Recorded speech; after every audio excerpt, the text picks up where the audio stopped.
Hey witches, Jenni Love, the Rogue Witch from Broom Book and Candle. I'm sorry about the outfit. I've done a few videos today because I'm really trying to get back in the YouTube swing of things.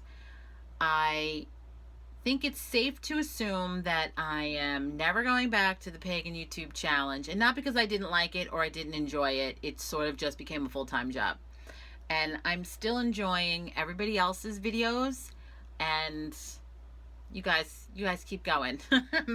I'm really impressed. So I mentioned in a prior video that I was going to do a video on empaths. I am an empath.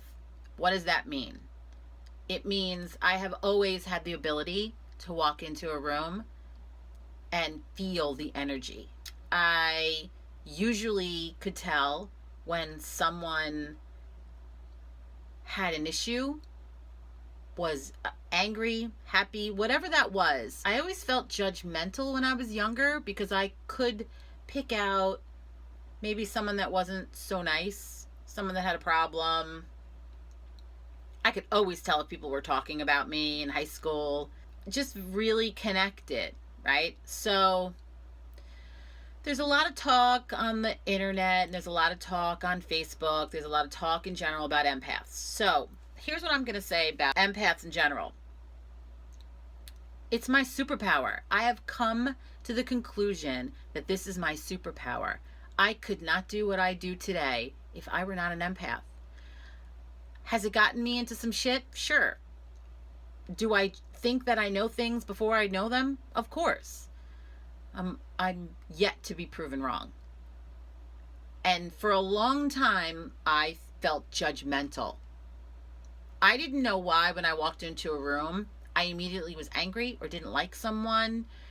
When you were younger and you tried to separate your feelings from somebody else's feelings, it sometimes was a little difficult. You weren't quite sure what feelings were yours. Sometimes you couldn't get your brain off of another person in the room. You just, for whatever reason, you hooked right up to them. So this is 30 years of learning how to deal with being an empath. I do not subscribe to the depression, anxiety side of being an empath. I've read a lot of articles about it, and maybe I'm an odd sort of empath that I don't have either one of those, but I think I've always considered it a superpower, and I think that's another reason why I want to do this video, because I think if you're an empath, I think you need to consider it a superpower as well. It's a gift. Here's my empath story that I tell everybody. I was at a concert with my brother and friends. I don't tend to love concerts, being that there's so many people in the room. And sometimes I have a hard time. That's a lot of folks to try to keep out of my field, so to speak. But when you're around other people and people you trust, this is tip number one for empaths out there. When you're around other people and people you trust, they're like your buffers. Use their energy to protect yours. So we're at this concert. My brother's a big guy. Having a blast, jumping up and down, clapping, dancing. He's having a good time.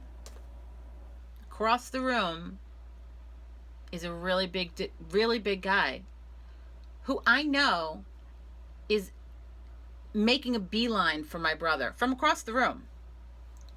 My husband, Mr. Rogue Witch, it's like, what are you doing? I said, I don't know. He seems to have a problem with my brother. And he's like, why? I don't know, because he's the next biggest guy in the room. I don't know. Is it a pissing contest? I don't really know. But all I knew for sure was that guy was making his way toward us and toward my brother specifically. And he sure did. He made his way, very long story short. I mean, it took him the course of a few songs, but he managed to come all the way across the room. And as he reached for my brother, I just spun him around, and then the bouncers came, and it was silly. But anyway, that's not my point. My point is, from behind me and across the room, that guy got in my brain Don't know why. Being an empath, it's hard to explain. I couldn't disconnect from him. And these things happen.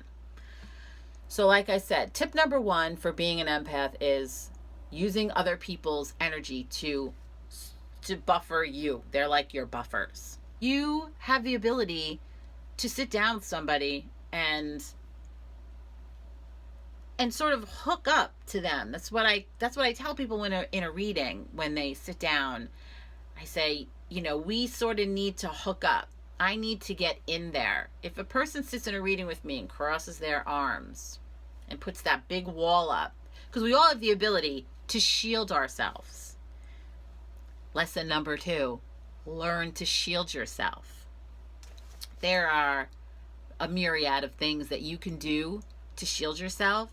Simply imagine a shield. Just imagine, just force your energy out. And it's like concrete. And things aren't getting in. In the grocery store, I have such a hard time in the grocery store if I'm not aware that I just need to push everybody out. And again, I'll go with my husband, Mr. Rogwich, so that I use his energy, and he's sort of my shield. And other people, like I say, they have the ability to shield themselves from you. Same thing. So when I sit down with somebody to do a reading and they put their wall up and I can't get in, that's difficult in a reading. I need to get in there. It's how I'm able to do what I do. Learn how to distinguish your emotions from somebody else's emotions, and learn that they're not yours. If you are in a great mood one day and you woke up in a great mood and it's a nice day, and you walk into someone's house and they're in a bad mood, it's not you. You didn't do that. That's them. And don't always assume it's about you. Lesson number 3. Because you can feel other people's emotions, you have to distinguish the fact that it isn't about you. They could be in a bad mood about what happened that morning, or their mother, or their husband, or whatever it is, and it has nothing to do with you. Don't assume that everybody else's emotion has to do with you. I felt the need to do this video because I really feel like being an empath is a superpower. I couldn't do what I do without it. So what do? Read about being an empath. I have developed a product called Shield. It is an empath shield that I sell in my shop. It has certain essential oils, and it comes with a citrine crystal. It is also metaphysically charged with citrine, and it's Reiki charged as well. I've sold 100 of these and have gotten nothing but wonderful feedback from the empaths I've sold it to, because I really think that it is, you put this oil on and it's your shield for the day. A lot of care and a lot of love went into that recipe and formula for myself.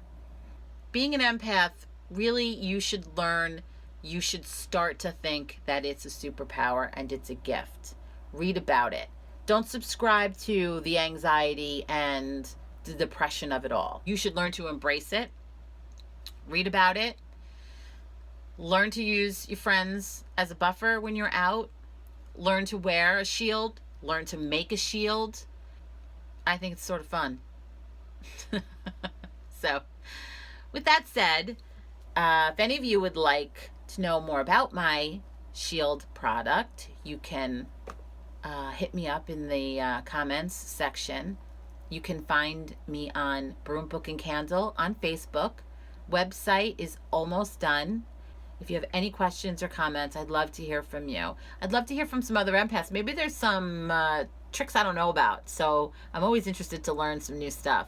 So as always, you guys go get your witch on. Bye.